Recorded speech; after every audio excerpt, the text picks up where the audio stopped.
We assume a sculpture this complicated takes a lifetime to learn. The tangle of bodies, the open space carved clean through solid stone, the dozens of textures and details. It looks like the work of an old master after decades of practice. But in Rome, around 1616, this masterpiece came from a teenager. Gian Lorenzo Bernini was only about 17 years old when more than 500 pounds of marble were transformed into a riot of children swarming a drunken old faun. People still stand in front of it and refuse to believe someone that young could have made it. And they are half right, which is the part nobody tells you. The group is called a bacchanal, a faun teased by children. A faun is a goat-legged spirit of the woods, and this one is old, toothless, drunk, and badly outnumbered. A swarm of children has climbed all over him, pulling at him, teasing him, turning him into the victim of his own party. One child sticks out his tongue. At the back, a baby tumbles off a panther. The scene is a bacchanal, a celebration of Bacchus, the god of wine, and the faun is one of his wild followers. But instead of power or pleasure, Bernini gives us something much funnier. An old drunk, completely helpless, overrun by toddlers. That is part of what makes the sculpture so remarkable. The young Bernini was not just showing off his skill. He was telling a joke in marble. The entire group is frozen at full motion, bodies twisting, climbing, shoving, and colliding, all carved from a single narrow block of stone. And if you want to understand how a teenager pulled that off, stop looking at the marble. Look at the gaps. Between the arms and the bodies, the sculptors did not leave the marble solid. They drilled straight through it, punching real holes of open air into the stone so light can pass between the figures. That is the trick. Marble is heavy, so they removed parts of it. The more empty space they created, the lighter the whole group feels. The sculpture looks as if it is flying apart in motion. Now look at the surfaces, because no two are the same. The faun's body is smooth, stretched tight over muscle. The children are soft and rounded. The tree behind them is rough with bark and heavy fruit. And at the back, look closely at the falling baby's arm. It shares the same texture as the tree beside it, so for a moment you cannot tell where the child ends and the branch begins.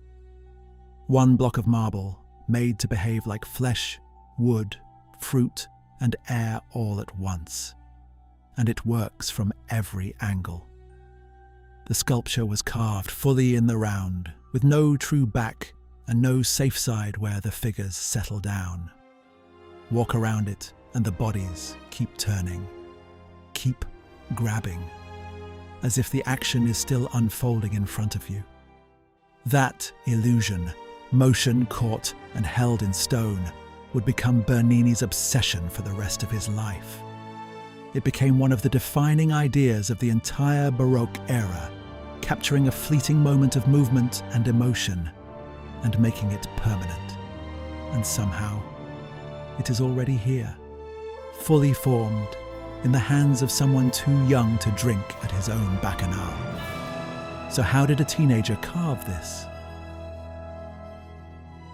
What is true is the training. Gian Lorenzo grew up inside his father's workshop, with a chisel in his hand before most children could even write. Pietro Bernini moved the family from Naples to Rome in search of bigger commissions, and the boy was carving almost as soon as he could hold a tool. Stories about his talent quickly turned into legend. One of them claims that Pope Paul V saw the young Bernini's work and predicted he would become the Michelangelo of his age. And the design did not come from nowhere. It was built on ancient Roman sarcophagi, stone coffins covered with scenes of drunken crowds, feasts, and celebrations almost identical to this one. Think about that for a second. Bernini learned to carve a living, chaotic party by studying the sides of tombs. The Romans wrapped their dead in scenes of revelry. Life at its loudest pressed right against death. Bernini took that crowd off the coffin and stood it up in a room. That is the real answer to how he did it. A lifetime of workshop training packed into a teenager, a master father working beside him, and 2,000 years of Roman art waiting to be stolen from and surpassed. And then comes the strangest part. The world forgot what it was looking at. After Bernini died, the sculpture remained in his family's collection and slowly slipped out of memory. By the time it appeared at auction in Paris in 1972, it was not even listed as a Bernini. The catalogue attributed it to Giambologna, a completely different sculptor who had died before Bernini was born. And Giambologna was no minor figure. He was one of the great masters of the previous generation. To mistake this marble for his was not really an insult. It was a measure of how astonishing the work was. Think about that.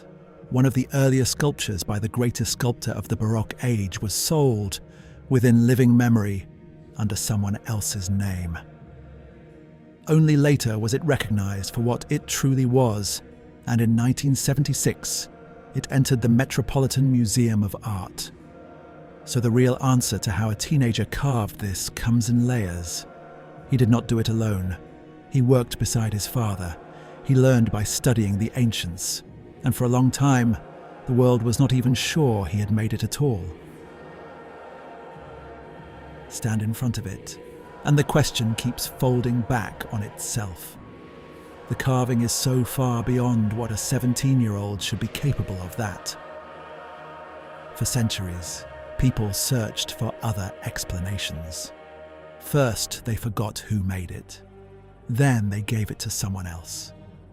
Again and again, the easiest answer was that a teenager could not possibly have carved something this good. Maybe that is the strangest part of the entire story. Not the marble, not the skill, but the fact that the achievement became almost unbelievable.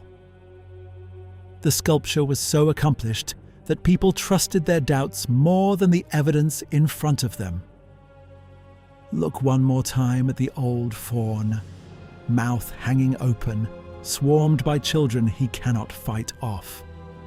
Look at the bodies twisting around him, the gaps of open air drilled clean through solid stone, the impossible movement trapped inside 500 pounds of marble. A father and a son stood over the same block and cut all of that out together, and then left the world arguing about who deserves the credit. 400 years later, the argument is still going. So what do you think? When you look at the best parts of this sculpture, whose hand do you see? The old master, or the boy who would become Bernini?